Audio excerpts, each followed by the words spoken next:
video, I'm going to give you 3 pieces of advice. 1, what a great outfit, how to dress for St. Patrick's Day. No, that's not what I'm talking about. I want to talk about, there's 3 ways to have your video seen. Your title, your description, your tags, and we're going to focus just in on the title on this one. Can't wait to give you some advice. Happy St. Patrick's Day from Newport, Rhode Island.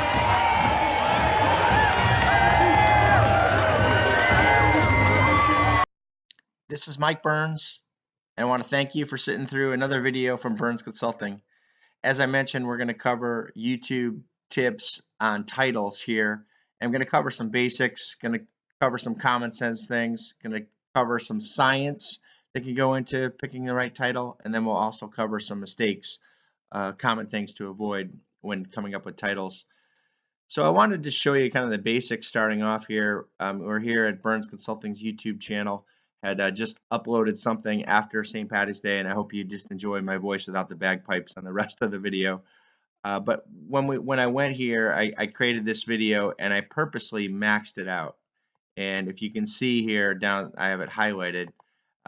Client segmentation worksheet for financial advisors - Byrnes Consulting FPA Coaches Corner video. So what I tried to do there, just to let you know the strategy, I was purposely trying to make it long, but client segmentation worksheet is really what I cover in the video. The target market is for financial advisors. Byrnes Consulting is the company that they might be looking for, my company. This is part of an FPA, Financial Planning Association video series, and that's called the Coaches Corner. And I actually threw in the word video, and we could talk about that at the end, the little tip sometimes using the word video. So I'm just going to highlight this just to prove how many characters this is.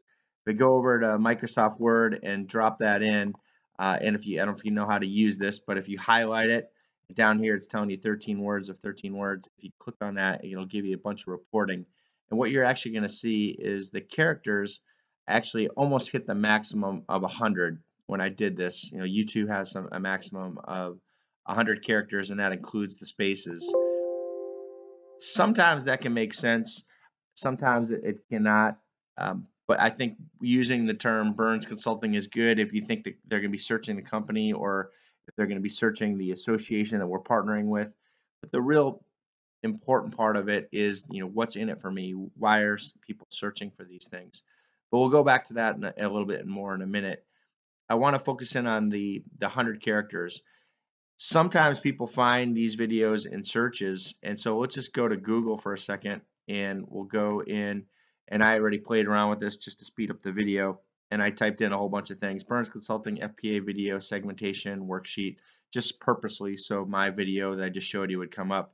And sure enough, there it is, client segmentation worksheet for financial advisors - Byrnes Consulting.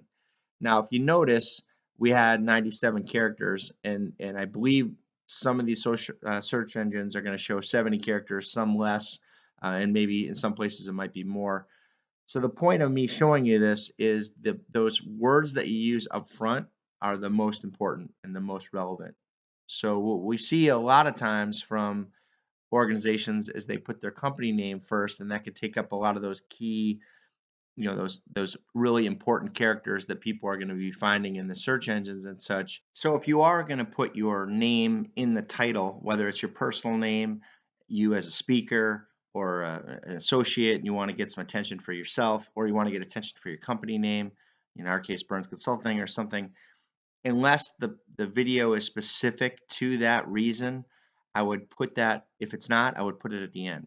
You know, an example of maybe me having my name Mike Byrnes at the very beginning is if it's a speaker reel or it's something about me being a national speaker and that video is focused in just on me. But if there's other content in the video more relevant than just the person, I would put that name at the end because it's going to be less important. So when you're starting out with a video, it really comes down to common sense. And I want you to go to Microsoft Word or use an old school technique called the paper and pen and just start to jot down ideas. And actually, you really want to invest at least 10 minutes in coming up with a great title because it is so important. You know, a lot of people forget that it would be the second largest search engine just on its own. You know, Google gets about just under 2/3 of all searches online. So YouTube's getting a ton of searches. So that's why your title is so important because that's what people they might stumble upon your video by searching the right things. go in here, type a whole bunch of things, and put the thinking cap on, and have a fresh perspective of what you're trying to do and what your audience might be interested in. You could obviously search your audience and find out what they are thinking about and what they are looking for. It actually might inspire you to come up with a title before you do the video, and then you have fill the video with the title. But in this case, let's say you already have the title already done. Then what I want you to do is go to Google and put something in. I'm just going to put in financial advice. And as you pull that up, what you're going to see is that it's pretty popular. You're going to see this PBS NewsHour has, you know, they're on their way to a million, or sorry, 100,000. No, sorry, yeah, on their way to a million views. And there's other ones that are very popular. So it goes down to 39K and 26K, and it's a pretty popular term, and it's pretty broad too. You might want to get into something even more sophisticated. So I'm just kind of making this up as I go. How to create a financial plan. And what you see there is it's a little bit less popular, and you're going to see 5.7K views on the one that's number one, and that was a video made in 2015. So that's potentially beatable, and you can start to see that, well, there are some other popular ones. And this is one of those things where you start with the blank piece of paper or do it in Microsoft Word and come up with some ideas, and then go play around with it in YouTube and see what comes up. This is where you're going to start to evaluate your competition and look for gaps of things that might be opportunities for you. But if you find there's kind of a double-edged sword on putting in a search term and nothing exists there. If nothing exists there, it's potentially because nobody is searching that terminology. So you might find gold, or you might find something that's kind of a waste of time. So just be very careful there, and just be creative and think about what are those things that people are searching for. I want you to eventually get more scientific rather than just make it a guessing game. So some tools that I think you should try, and they're free and they're amazing. You might want to play around with Google AdWords. One that I really love is go to keywordseverywhere.com, and what they refer to it as an add-on, but you can add it to Chrome or Firefox, and it can give you all kinds of great information.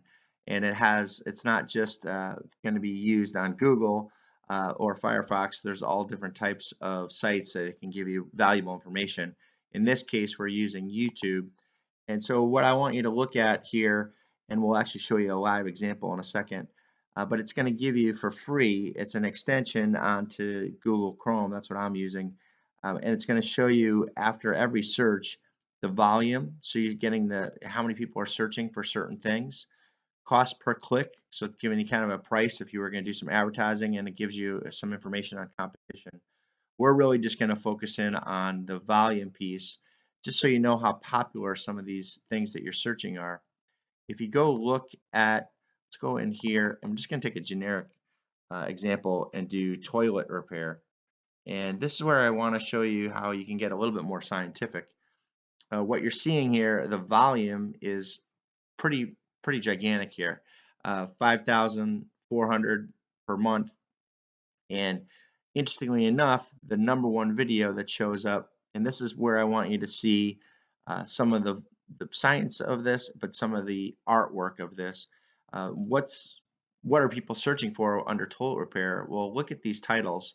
Fix the toilet that keeps running. Pretty obvious. Seems pretty obvious to me. How to fix a toilet. How to fix a toilet. And there's really common sense things there. If you actually went in and searched how to repair a toilet, you're going to see that the frequency of that search is much lower, 480, and the number one video before actually has fallen down, and there's still another popular video of 1.2 million. So this is where if you were trying to cut into um, the world of YouTube related to this keyword search, the competition would just be really, really tough. But you get a sense of how you can play with this, start to look at the volume, and you're probably going to look for some things that have a lower volume when you're using a tool like this one that I have added on. And I can put all the stuff in the description of the YouTube video so you can check it out on your own and play with it. So I mentioned some mistakes that are really common that you want to avoid, and we already talked about having the company name or the personal name up front and taking up all the space in the title.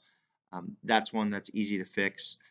One that is also really dangerous is loading your title with keywords to be found, but the keywords become so off topic of what the video is all about. And that's a real risk because when people start to watch the video, they get disenchanted with what the topic is related to the title.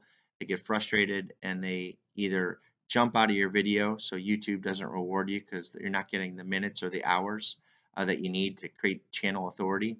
But more of a risk is that people might actually click the dislike button, and then you can be damaging not just that video and potentially your whole YouTube channel and the success of all your videos. So be really careful, and that's also a lesson to have really great videos and the content should be great so you don't get those dislikes.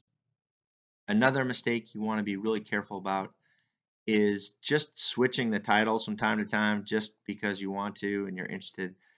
You're going to build up some SEO credibility, some search engine credibility within YouTube, and if you switch that name, your video in some ways is going to be starting from scratch. It's going to have to be, reprocessed by the robots there at YouTube and Google.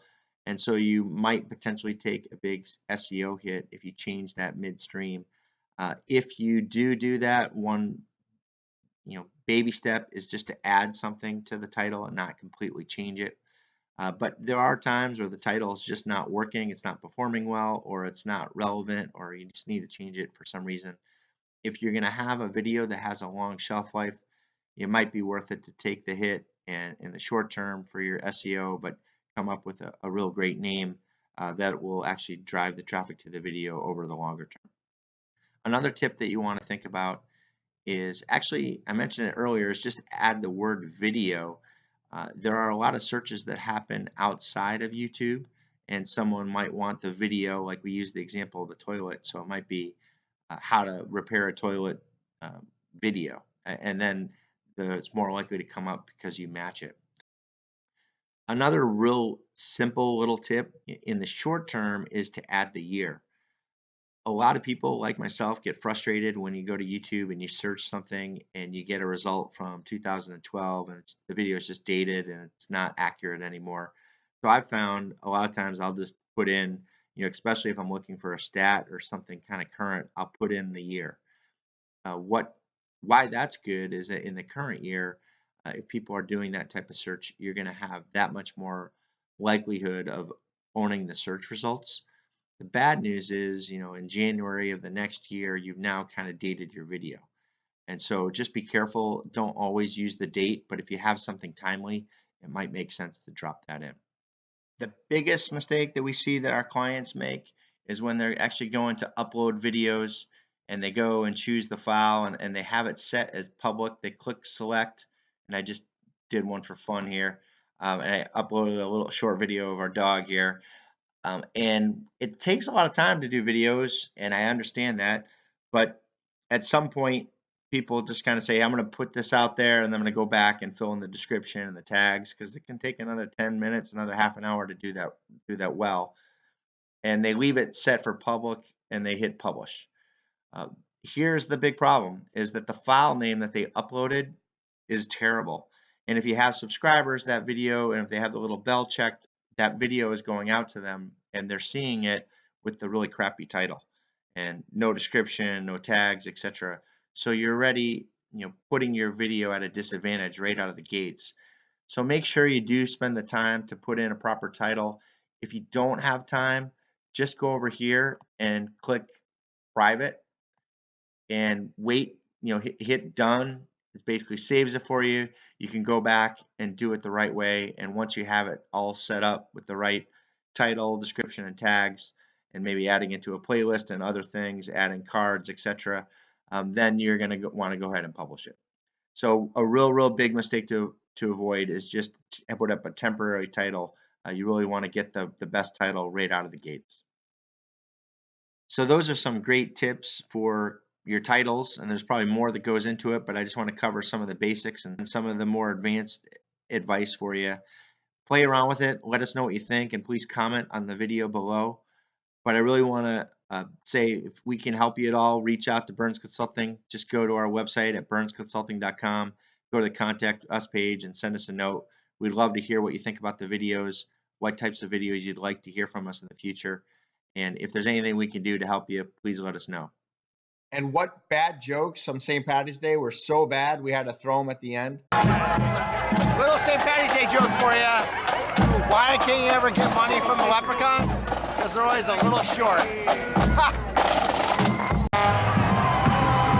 So why do you not iron a shamrock? You don't want to brush your luck. It's Mike Byrnes here from St. Patty's Day, dressed like a fool for you. Have a great St. Patty's Day. We would love for you to subscribe to our YouTube channel and like this video. Also, please feel free to share your comments, tips, or questions below.